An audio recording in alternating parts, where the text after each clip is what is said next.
So today in writing, we are talking about endings, okay? And sometimes when we write endings, it doesn't really seem like it goes with the story and it doesn't really close out the story. And we like to think of stories as kind of like a circle, okay? And when we get to the end, we want it to kind of close out the circle, okay? So I want to read this story with you. It's called Ruffarella. And I want you guys to think about the ending and see if it kind of closes the circle, if it makes sense, okay? If it finishes out, if it closes out the story. All right, so Ruffarella is by Vanessa Gill Brown and Mandy Stanley.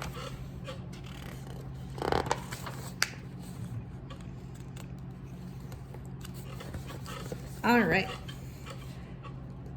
Diamante loved stories, and her most favorite was Cinderella. She liked to imagine she was the fairy godmother, the one who made things happen. She desperately wanted to turn something into something, but what? One day her eyes rested on Ruff, her dog. Aha! She would turn her dog into a human, into a Ruffarella. How about it, Ruff? She exclaimed. Want to be a girl? Ruff didn't really like being a human much, but Diamante could be very convincing.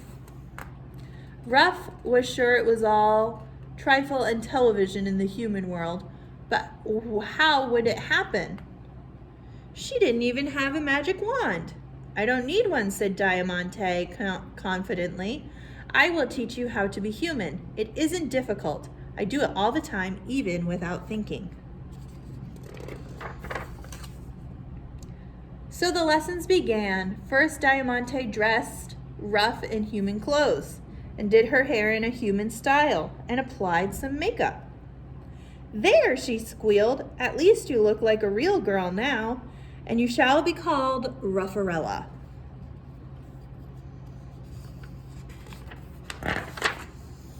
Next, Ruffarella learned how to eat with a knife and fork, drink from a cup, and how to cough and sneeze politely. Diamante also tried to explain about not taking all the chocolate cookies for yourself, but Ruffarella found this aspect of being human very difficult to swallow, unlike the chocolate cookies. Look at it her way. Finally allowed to eat human treats, and she's supposed to let others choose first.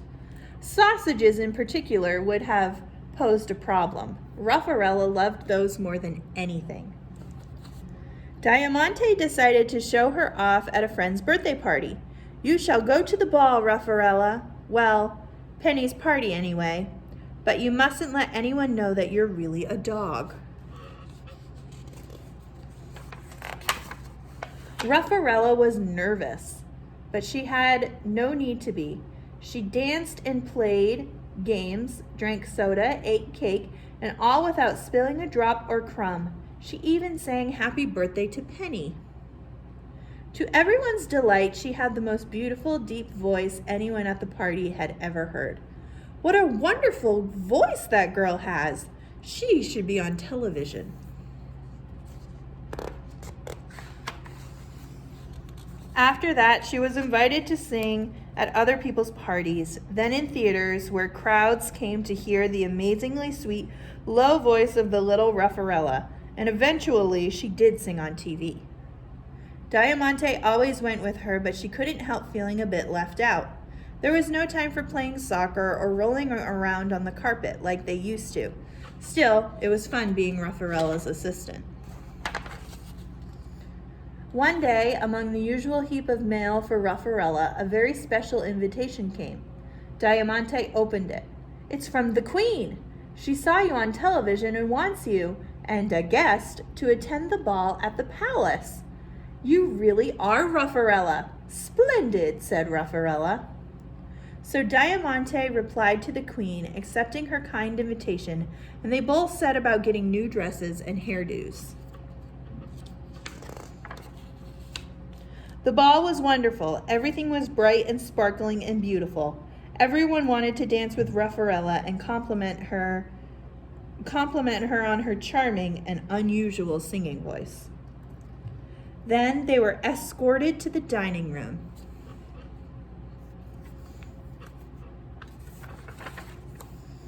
Ruffarella was worried. Diamante's place was miles away. She'd never been totally on her own before, and she was hungry.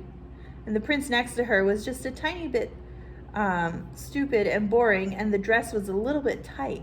She wondered what was for dinner, and then she watched as the queen was served. It was sausages. Sausages! Ruffarella took one look and leapt on the table, bounding toward the queen. Ruffarella landed on the queen's plate and began wolfing the delicious, juicy sausages. Good heavens, she's a dog! Ruffarella is a dog! No wonder she had such an unusual singing voice. Catch her! Exclaimed the people. Then Ruffarella took another flying leap, this time landing in Diamante's arms. Together, they ran out of the palace and all the way home.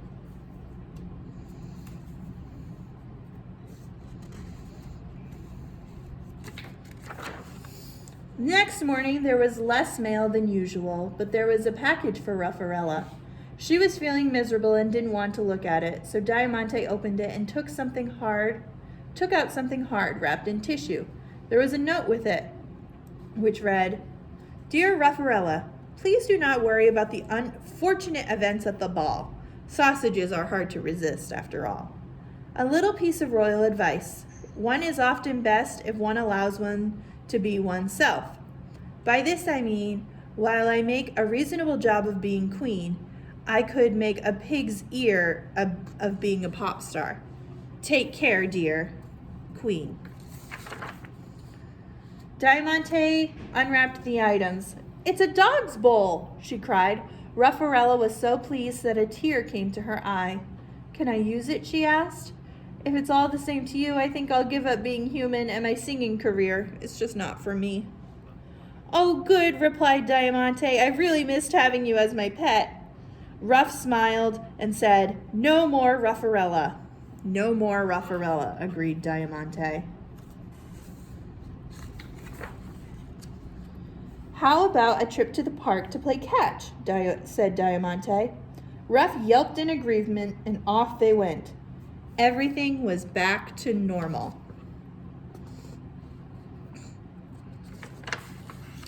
And that's it. Put a thumb up if you think that the ending of this story closed out the story.